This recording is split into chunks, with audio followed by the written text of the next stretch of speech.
They say money doesn't grow on trees. Lies. It does. I've seen it. It grows on one tree, and guess what? I wasn't invited to pick. I scrub floors while she sips champagne. I iron uniforms while she shops for diamonds. I stir ugali while she stirs drama at rooftop brunches. And they tell me to accept it. Be grateful, they say. Work hard. I do. I work hard. Harder than her, harder than him, harder than all of them combined. But they, they work smart. Or so they say. Truth is, someone planned their future long before they were born. A trust fund here, a family business there, a surname that opens doors. Me. I got a mop and a prayer. Is it wrong to want it all? The bags, the diamonds, the power. I didn't ask to be a maid. I didn't sign up for this life. So why am I expected to accept it? No. I won't. Her life should be mine. And it will. Because this time, I'm not just dreaming. I'm scheming. And fate, well, fate's about to get twisted. They say the rich don't sweat. I say they just outsource it. I was sweating. Not from guilt, no, I don't believe in guilt when you're poor. I was sweating because I was wearing a borrowed wig, a knockoff designer dress, and heels that felt like medieval torture devices. Tonight was the gala.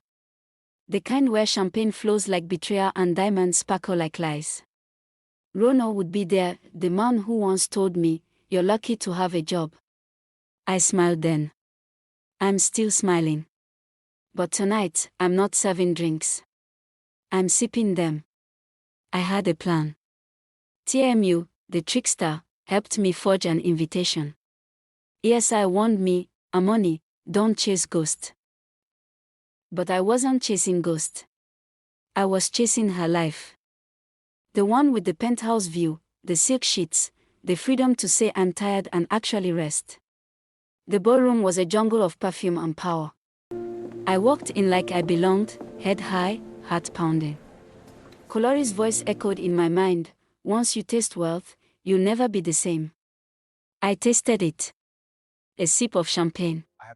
A glance from a man who didn't know I scrubbed his bathroom last week. A compliment on my dress, if only they knew it was stitched by a tailor who accepts chapati as payment. Then I saw her. The woman. The one whose life should have been mine.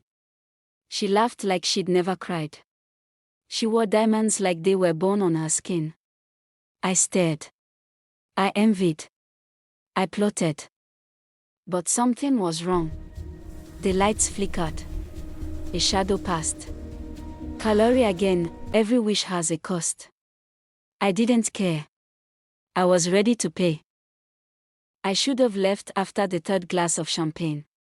But I stayed. Because I saw her, the woman with the life I wanted. She was laughing with Rono, her hand resting on his arm like she owned him. Maybe she did. Maybe she owned the whole room. I watched from behind a velvet curtain, pretending to admire the art while plotting my next move. Then I heard it. A whisper. Not from a person, from the curtain itself. Or maybe from my mind. Every wish has a cost. I turned. No one. Just a flicker of shadow. Kalori again. Or guilt. I don't believe in guilt. I stepped out, heels clicking like a countdown. I needed to get closer. I needed to hear what they were saying. I needed to know how she got there, from birth to brilliance. From cradle to Cartier.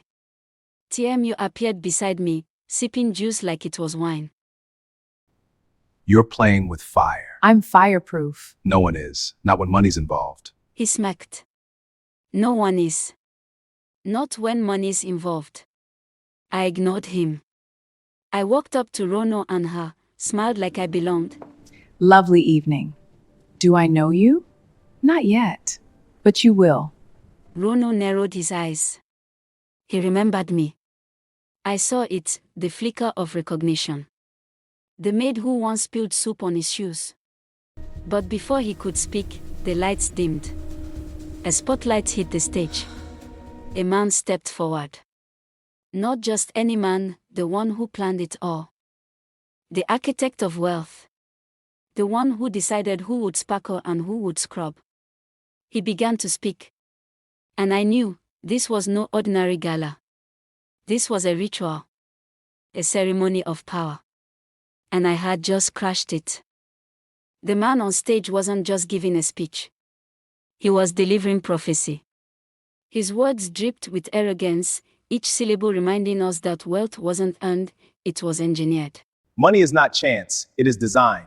Generations ago, we drew the map, and tonight we celebrate those who follow it. The crowd clapped like trained seals. I clapped too, because blending in is survival. But inside, I was boiling. So while I was born with a mop, he was born with a manual on how to cheat fate. Rono smirked at me. He knew I didn't belong. The woman with the diamonds tilted her head, curious but dismissive. And then, TMU nudged me. Look, he whispered, pointing to a leather-bound book on the podium. The ledger. It wasn't just a book. It was the blueprint. Names, families, fortunes, the record of who would rise and who would rot. If I could get my hands on it, I could rewrite my destiny. ESI's warning echoed in my mind, Amoni. Every wish has a cost. I didn't care. I was ready to pay. The lights dimmed again. Guests turned toward the stage. I slipped behind the curtain, heart pounding, heels betraying me with every click. The ledger sat there, waiting. I reached out. My fingers brushed the cover. Cold. Heavy. Alive. Then a voice, low, sharp, dangerous. You don't belong here. Rono stood in the shadows, eyes locked on me. He wasn't smiling anymore. And in that moment, I realized, this wasn't just a gala. It was a trap. And I had walked straight into it. Rono's eyes pinned me like a hawk. You don't belong here, he said, voice low, sharp, dangerous. I smiled, the kind of smile maids practice when they are told to be invisible. Belonging is overrated. My hand still rested on the ledger. Heavy. Alive. Hungry. Kolori's voice slithered through my mind, every wish has a cost. Rono stepped closer, his cologne choking me with arrogance. Do you know what happens to people who touch that book? They get rich? They disappear. The room around us buzzed with laughter, champagne glasses clinking, diamonds sparkling. No one noticed the war brewing in the shadows.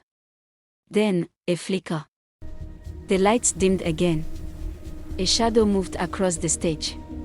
Kalari appeared, not as a goddess draped in gold, but as a figure cloaked in smoke, eyes burning like coins. Amani, you want her life, you want it all. But are you ready to pay the price? I froze. Rono didn't see her. No one did. Only me. TMU appeared at my side, grinning like chaos itself. Careful. The first taste is sweet, the second is poison.